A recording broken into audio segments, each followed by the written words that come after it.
Viewers, we're here right now with the governor of Edo State, Governor Oshiomhole. Thank you so much for agreeing to this interview. Thank you. My pleasure. Sometimes ago, you were in the news because of your encounter with a widow by the street and some statements that were altered. For those that may not know, and we've passed that now, His Excellency said then that, what did you say? I don't think I should repeat what I know was clearly wrong, but okay. I think what is important is that, and now this is the issue of leadership, right? We spent some money, in what we call urban renewal, try to reclaim Benin City, restore its lost glory, and we decided from the outset we're going to build standard roads like you find in Washington. That's to say, you have well-paved roads with sidewalk ways, with street lights, with drainage underground, so that people don't have to compete for space. I mean, we never had one street in Benin with such facilities, and my dream and vision was that God willing, one day we get it right.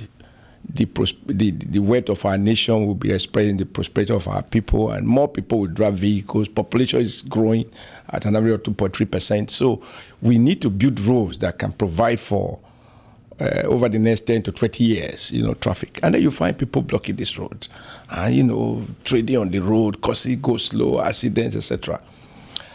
Now, in my frustration, I uttered those words, which I deeply regretted. Now, for me, I think the real challenge is when a public officer, just like I said of the former Minister Okonjo-Iweala, if you have made a mistake, own up. There is still honor in accepting that you are not perfect. There is no honor in denying obvious. Now, I uttered those words, and when I watched the news and I saw the picture, I was troubled that I shouldn't have behaved this way. Even though the woman did something wrong, but a leader must be able to deal with what is wrong and yet maintain his cool. And I lost my cool at that moment, and so I needed to atone for it. Now, but I had a choice. Some people said to me, you don't have to admit, you can deny that you did it. After all, it can be a video, photoshopping. No. Yeah. Government people lies, not just government people. Leaders lie over facts. I mean, you can deny, not because it's not true, but because you don't want to own up. I mean, what we are just dealing with now, money is taken. In the morning you say it's commissioner, in the evening you say it's president. And now we don't know which of your statements is valid. But she knows the truth. I would rather own up to the truth. So I said, go and look for that woman. I will apologize to her, and I did, and help her to live her life outside street trading, and even employ her to help us to preach to other women, not to continue with the habit or practice of street trading. I appreciate poverty. I live through poverty. I understand the meaning, I understand the pain, but it cannot be an excuse for, compromising public safety and even public health, which street trading entail. So in the end, we have transformed the woman. I think, as she said to me, God does things in his own miraculous ways. A week earlier, some porters confiscated her goods. She hired a porter to carry her wares, and then the porter disappeared. And a week later, she encountered me, and the rest is history. And so she's lost her husband a year earlier. She's got a child that is about 17 years old in secondary school, single mother. So she has her own worries. Now, she shared this with me. But that thing is, we've used, to be honest, not my personal resources, but I am in a privileged position to assist. First, to employ her, to provide her with a small credit or grant to build up a shop, and to support the child to go to university so that she can acquire a proper skill and be able to support the mother when she grows up. How is she doing? So in the life of leadership, there are moments where you find yourself doing things that when you reflect, you wish you never did it. But it's happened, and I'm happy that God gave me the wisdom to be humble enough to admit to my own weaknesses and to atone for my sin. So how's the widow now? Well, she's doing well. We go out from time to time. Sometimes when we have state functions, I invite her. Oh, good. as my special assistant. And I think she's enjoying it. And it also shows that, God has his way. It's probably better that she had that accident so that she attract the favor that she now currently enjoy. But much more importantly is that the good side of it is people look at leadership, look at the glamour of the office and all that, but there are huge challenges. Every day you have to make decisions. Some of them snap judgment you have to make. God helps you if you get 8 right out of 10. And it is the quality of the judgment you make that defines the character of your leadership. Speaking of getting something right, sir, your choice of wife, everybody believes you got right on point. Congratulations on your recent wedding, sir. Thank you, my sister. Many people have been wondering, how did you guys, where did you meet her? Well, it's a very private thing. First is that you have to appreciate. You're blushing, sir. But the beauty of being dark skin is that even when I blush, you can't notice it. I lost my wife. It was very, very dear to me because your first wife, the one you marry when you are anonymous, you really can't replace. And for 5 years, I agonized as to what to do. I couldn't stay single forever. As a public officer, I need to behave responsibly. I have children. I need to lead by example.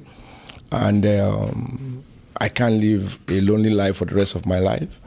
And so I had to discuss with my children, and we agreed that I have to marry again because it was necessary that I have their support. Because if I don't have their support, then I will be having 2 families. I need to have just one family. And I think God unites people because the choice of a husband or a wife is not like picking a handbag in a Louis Vuitton shop. I think God does it. I've seen some of the reactions, sometimes I smile. The truth is, what people see is her looks, but what I see is her heart. Because, having been married before, I can speak authoritatively that looks will matter maybe for the first few weeks. That is what you first see. Now, but what sustains the relationship is the heart, the inner beauty of the woman and the inner beauty of the man. That you can't see. She's a very kind person, but also extremely modest person. And that aspect people will never believe. She's extremely, extremely modest person. She wants to drive around by herself. She walks like any other girl on the street. It's not a too flamboyant lifestyle, going with convoy and things like that. She's a very simple person, which suits me. And we have a common background as well. When I say common background, similar life experiences. And I think she also, I don't know what she likes about me, but I think she appreciates the fact that, I have had to fight battles all my life. And I believe in something. I have convictions.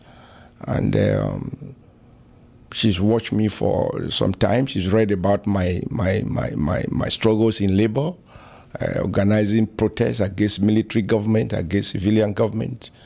And take some courage to put your life on the line for the comfort of other persons. And there are people who simply appreciate those qualities. So for me, I found a woman with a golden heart that accepts my children, that my children are extremely happy with.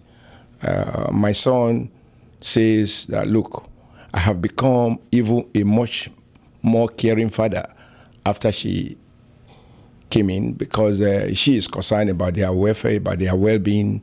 And we must talk with them every day. We must dine together when they are around, and so on. So it's always difficult if you lose your first wife to try to have another one. It's always, and at my age, it's even much more complicated. My last question is, not long ago, there was a video of you correcting a teacher in Edo State who couldn't read.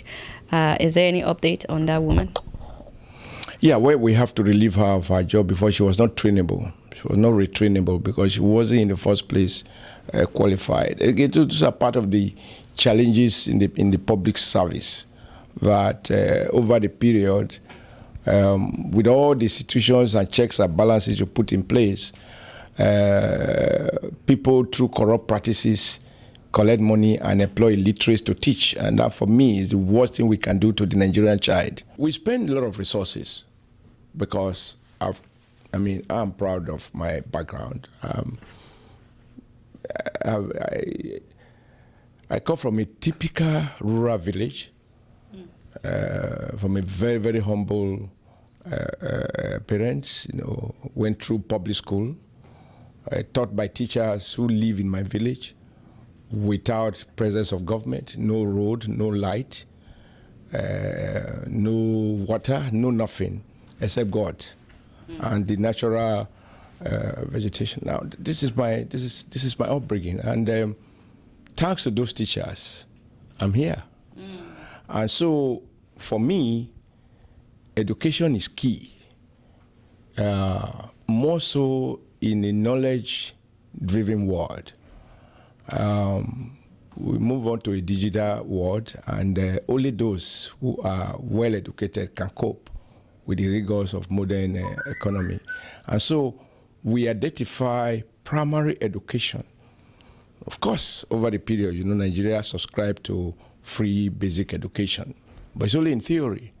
If you have children under the tree, how free is? It's like giving people nothing and claiming that you give them a plastic, empty plastic, and you say it's free food, but there's nothing in it.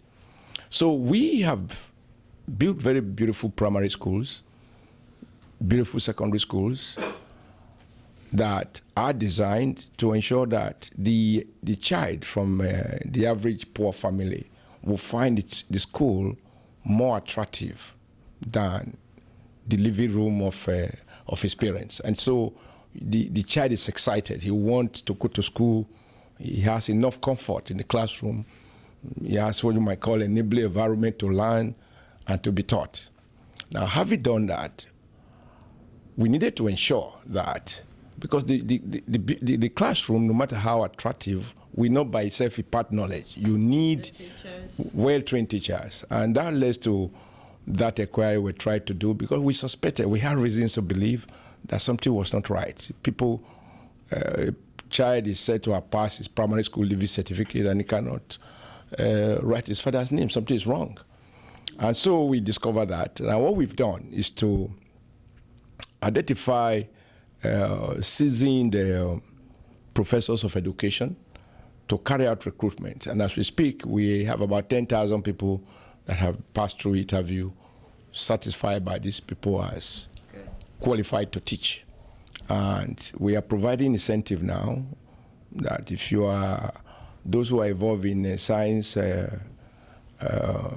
subjects, who are teaching science subjects, in order to encourage them more, we pay we are ready to pay them 40% incentive, 40% of the basic salary, a special incentive to attract the best brains. Because what has happened to Nigeria is that whereas in the past, intelligent people will go into academics, over the years, teaching has lost its attraction, and the best brains now goes to the banks, to the oil sector, to all sorts of lucrative businesses. And so only those who have no alternative end up teaching. And you can't secure the future if you do not have competent, well-trained teachers. And so we now have those ones. We have deployed them to various schools, and we are reforming the system in a way that a teacher that can't spell his name can't remain in our classrooms. And when we look at the result we are getting over the past 2-3 years, Edo State has moved on. I think in the last WAEC exam, we came third. We think that over the next 2 years, we are destined to take the first position, because we're making the right investment, not just in classrooms and school premises, but also providing, quality teachers and ensuring that teachers are paid as I speak. Whereas in many states, teacher salaries have been delayed, in Edo State, the teacher is the first person to be paid. My argument is, if we can do nothing else, we must guarantee the education of the children of the poor. Because if the children of the poor don't have access, not just to free education, but to quality education, the possibility of upward mobility is compromised. People like me could never have become a labor leader capable of arguing with chief executive of businesses and later becoming president of NLC and now as a governor if I didn't have sound basic education. Thank you so much, Your Excellency, for granting us this interview. And once again, congratulations on your wedding. We're very happy for you. Sahara reporters, I think you have become one of the most authoritative sources of information. Most Nigerians are addicted now to Sahara reporters. And in the last election, if we're going to offer an award to the drivers of democracy, those who ensure that the vote counted, that there were no manipulation, there were no magic figures, I think Sahara reporter deserve a good award. Thank you, sir. Keep it up. Thank you. We are proud that this is a Nigerian outfit, and I'm sure you are doing a lot to help the people, to defend the right of the people to know. Thank you, sir. Ladies and gentlemen, that has been Governor Oshiomhole from Edo State. Stay tuned. We have much more. We'll be right back.